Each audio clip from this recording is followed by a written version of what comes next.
Olá, turma. Então, como eu ia dizendo, se na minha unidade eu tiver a, a hemodinâmica, eu a preferência é pela intervenção percutânea através da angioplastia na minha unidade. E, como eu ia dizendo, a intervenção coronariana percutânea, ela é mais indicada e mais segura justamente por conta dos riscos de sangramento que tem os trombolíticos. Dentro desse risco, das contraindicações absolutas, vamos deixar bem claro aqui as absolutas, porque as relativas, o médico vai avaliar risco-benefício, as absolutas não deverá ser feito nunca. Então é contraindicado. Sobretudo sangramento ativo. Por quê? Porque o trombolítico vai realizar justamente lise, né? Quebra, vai reduzir ali dentro da parede dos vasos a eliminação desse trombo. Então corre o risco aí de hemorragias sérias e o paciente sangrar. Paciente que tenha tido um AVC recentemente também não deve ter feito, não deve, é contraindicado absolutamente, né? Câncer intracraniano também não deve ser feito. Dissecção de aorta e cirurgia de grande porte recente, esqueça, contraindicado o uso do trombolítico. Sempre que acontecer isso, vai existir essa contraindicação. Quem desses trombolíticos aí, de todos que a gente falou aqui, da streptokinase, né, o ativador de tecidual de plasminogênio, o RTPase e o Actilise, quais deles tem mais efeitos hemorrágicos, pode causar maior sangramento aí no paciente, é a streptokinase, né? Ela foi muito utilizada já, gente, só que devido ao seu grande risco de sangramento, ela não é mais indicada nesses pacientes, mas pode ter algum local que ainda exista a streptokinase, mas as grandes unidades hoje coronarianas e as grandes emergências, já justamente por conta do risco, justamente por conta dessa polêmica que eu acabei de dizer a vocês, do uso do trombolítico, é que tem se cada vez mais utilizando aí o Actilise, né? Então, o que mais vamos falar aqui sobre o que é que acaba promovendo aí a utilização dessa abordagem terapêutica nesses pacientes. Ele vai promover aí a vasodilatação, né? Os trombolíticos, e vai proporcionar ao paciente uma reperfusão. O que é recomendado logo aí de forma rápida. Após realizar o trombolítico, obviamente, seriar o eletrocardiograma é importante, já desde o início dos sinais e sintomas, feito o eletrocardiograma inicial, preconizado que esse eletro seja seriado, assim como as enzimas cardíacas, né? Se eu tiver com um infarto agudo do miocárdio, com supradesnivelamento, qual é o resultado esperado após a trombólise? É justamente a reperfusão, e que esse supra não seja mais mostrado no eletrocardiograma. Ou seja, eu preciso ver no eletrocardiograma o eletrocardiograma normal. Aí, qual é o indicativo? É que a terapêutica de reperfusão surgiu efeito e que eu não vou precisar encaminhar o paciente para a unidade coronariana, porque obteve-se êxito ao fazer o trombolítico. Como eu disse, há contraindicações absolutas do trombolítico, é que vai fazer com que o médico ele use o senso crítico para não realizar. E quais são essas contraindicações relativas? O paciente com úlcera péptica ativa vai avaliar, gente, se o risco-benefício de realizar essa terapêutica, né? Por isso que é importante a gente ver isso. Pacientes com uso de anticoagulantes, olha aí, muito importante, viu? Pacientes que já usam ali o AS, né, rotineiramente por conta de algum problema aí vascular. Pacientes que deverão ser analisados também, viu, como terapêutica relativa, as gestantes também são contraindicações relativas, né? Avaliar, quando fala relativo, a gente avaliar sempre risco-benefício. AVC isquêmico há mais de 3 meses, avaliar também. Cirurgias recentes, de qualquer tipo. E o que acontece?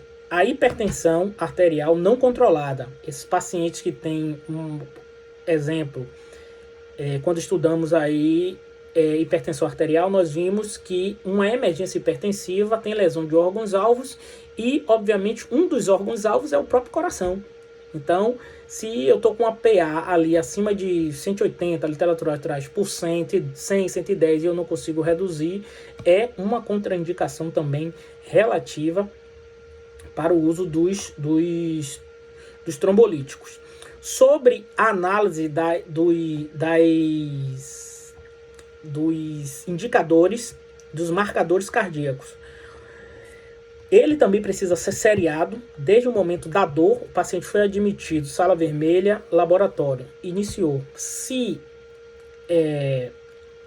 o CK e CKMB vier alterado, ele tem ali os seus valores de referência, obviamente, a mais preditiva aí que nós vamos analisar é a troponina, né? A troponina T e a troponina I, que são mioglobinas, né? Proteínas, né? Que são especificamente aí do músculo cardíaco.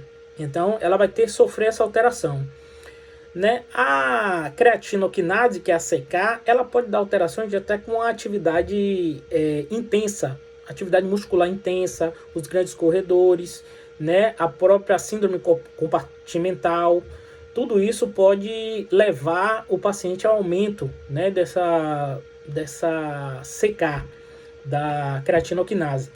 Mas a troponina, ela é específica do coração. Então, preciso seriar a troponina de 3 em 3 horas, né? E existem situações que é feito até de 1 em 1 hora, para ver se após a realização trombolítica a gente consegue não mais ter essa troponina aí elevada ao decorrer do internamento desse paciente na unidade de emergência. O que acontece? Utilizado esse trombolítico, o paciente obviamente vai estar monitorizado e esse trombolítico ele vai fazer uma reperfusão dessa oclusão que ocorreu, né? Quanto maior for importante falar, quanto maior for esse desnível, for essa alteração nesse supradesnivelamento, maior é a oclusão dessa coronária. Então, assim, claro que a gente não vai se aprofundar aqui, porque não é importante para o diagnóstico, é um importante exame para o diagnóstico, só que a aula de eletrocardiograma é uma aula separada, totalmente separada, que requer um maior entendimento de eletrofisiologia, né, para nós termos um entendimento total aí do que significa isso. Mas neste momento, o que é importante é eu detectar essa alteração logo no início da entrada desse paciente na emergência, porque quanto mais rápido eu detecto, quanto mais rápido eu vejo a necessidade, eu promovo também uma assistência mais rápida, mais dinâmica, mais objetiva, e esse paciente vai ter uma sobrevida aí maior. Tranquilo? O que é que acontece? Quando eu uso o AS, que é importante aí, como eu disse a vocês, que é preditor, aí, redutor de mortalidade. Quando eu uso o AS, que é o antiagregante plaquetário, ele vai ajudar para prevenir aí a trombose. Por isso que é importante a utilização do AS, mais uma vez eu repito, de forma mastigável para esse paciente, para ajudar na terapêutica medicamentosa aí do infarto agudo do miocárdio. Então, o que é que acontece nesse fluxograma? Para nós encerrarmos aqui, o que é importante nesse fluxograma do infarto agudo do miocárdio? A dor torácica é sugestiva de isquemia? Eu preciso de uma avaliação imediata. Paciente, emergência clínica, sala vermelha. E aí eu vou fazer em 10 minutos o eletrocardiograma de 12 derivações. Tranquilo? Se existir a alteração, logo, um supra desnivelamento ou infra, alteração, inversão da onda T, ou até, que eu não falei para você, num bloqueio de ramo esquerdo, novo ou presumidamente novo, tratar como infarto. Então o paciente vai entrar logo naquele monobiche e vai se avaliar o tempo para fazer a trombólise na unidade. E se eu tiver uma hemodinâmica no setor, eu faço o quê? Encaminho para intervenção coronariana percutânea. Mais uma vez, tempo porta-agulha para realizar a reperfusão com trombolítico, 30 minutos. Aceitável até 6 horas do início de quê? Da dor. Início da dor. Após isso, a intervenção percutânea, 60 minutos para ele estar na sala de hemodinâmica já fazendo a reperfusão com a colocação do stent. Não tendo alterações do segmento ST nem da onda T. O que é que eu vou fazer? Vou seriar o ECG e as enzimas cardíacas para observar justamente a necrose. Entende? E aí, o que acontece? Se vier positiva e estiver em tempo hábil, eu posso realizar a trombose ou não, né? Que aí a gente chama do infarto agudo do miocárdio sem supradesnivelamento, né? De ST, mas que veio como a troponina positiva.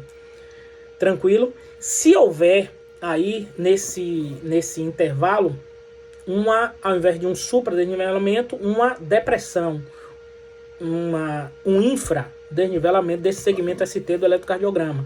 Vai ter ou inversão da onda T. Vamos fazer o quê? E persistir esses sintomas. O paciente apresentar hipotensão e a troponina estiver elevado.